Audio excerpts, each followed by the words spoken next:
आप देख रहे हैं 24 एक शिक्षिका थी शिवानी परवा जो स्कूल के लिए अपने जा रही थी फारबिसगंज से कन्हैली के लिए, तो उनको खाबदा के पास गोली मार के गया था, अपराधी कर्मियों द्वारा हत्या कर दी गई थी। इस केस में उनकी बहन के द्वारा लिखित आवेदन देकर एक जो शिक्षक थे उसी विद्यालय के शिक्षक उनको नामजद करते हुए उनको संदेह व्यक्त किया गया था कि इनके द्वारा ही पूर्व से प्रस्थान किया जा रहा था, उसी में इनके द्वारा हत्या कर दिया गया है।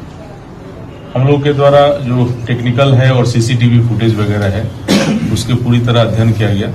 उनका अपराध कर्मियों को जाने का दिशा एवं उनके क्राइम करने के बाद भागने की दिशा में जो भी संभावित सीसीटीवी स्थल थे उस सभी का फुटेज निकाला गया। वो फुटेज को अवलोकन किया गया एवं पहचान करवाया गया। पहचान करने के क्रम में पहचान हुआ कि उसमें एक अपराध कर्मी को लोगों ने पहचाना और बताया कि ये मारूफ नाम का अपराध कर्मी है। मारूफ पेशक ताहिर जो रामपुर का रहने वाला है फारबिसगंज का, उसकी पहचान की गई। साथ ही साथ उसके साथ एक और मोहम्मद सोहेल पेशर फिरोज रेफरल अस्पताल रोड फारबिसगंज की पहचान की गई। पहचान करने के उपरांत इन लोगों को गिरफ्तार किया गया है, अलग अलग जगहों से गिरफ्तार किया गया है।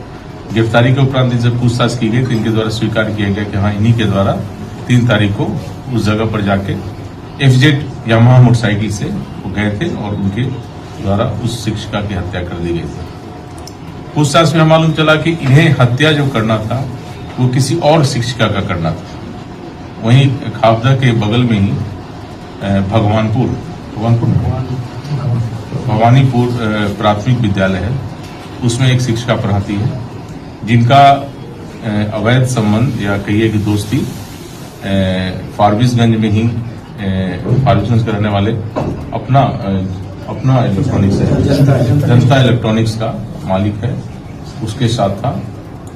उसी की पत्नी के द्वारा ये राजा नाम के अपराधी है जो रामपुर का रहने वाला है, उसको सुपारी दी गई थी 2 लाख का कि हमारे पति को वो बातचीत दोस्ती रखती है, उसे रास्ते से हटाने के लिए।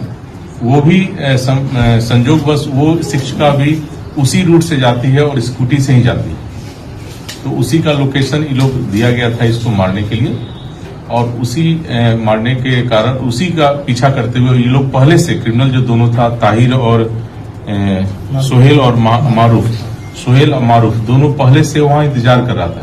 चूंकि जहां वो पॉइंट देखे होंगे वहां से दोनों स्कूल जाने का रास्ता है, तो वहीं पर पहले से इंतजार कर रहा था। जैसे स्कूटी आते हुए दिखा इसको लगा कि ये वही शिक्षिका है जिसको उसको मर्डर करना है, और उसने रोक के और उस पर गोली चला दिया और वो घटनास्थल पर मौत हो गई। इसमें दोनों शूटर जो हमारे थे उनको गिरफ्तारी की गई है।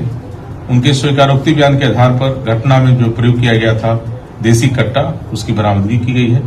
साथ ही साथ घटना में जितने भी मोबाइल यूज किए गए थे सारा बरामद किया गया है। घटना में जो मोटरसाइकिल यूज किया गया था FZ यामाहा, वह भी रामपुर से बरामद कर लिया गया है। और वो जो FZ था वो भी किसी अन्य व्यक्ति का था जो वहीं एक निजी अस्पताल में काम करता है, उसका मोटरसाइकिल था जिससे मांग के लिए गया था ये क्राइम करने के लिए। तो ये सारा चीज की गिरफ्तारी हो गई है। लगभग ये केस जो है पूरी तरह खुल चुका है। इसमें कुछ लोग अपराध कर्मी अभी बचे हुए हैं जिनकी गिरफ्तारी किया जाना शेष है, जो लाइनर का काम किए हैं और जो सेटिंग का काम किए थे उनकी गिरफ्तारी किया जाना शेष है। बाकी जो मारने का जो प्लानिंग में हिस्सा थी जो लेडीज, वो भी गिरफ्तार की गई है। हुस्न आरा पति मोहम्मद साकिर, उसकी भी गिरफ्तारी की गई है और इन तीनों को जेल भेजा जा रहा है।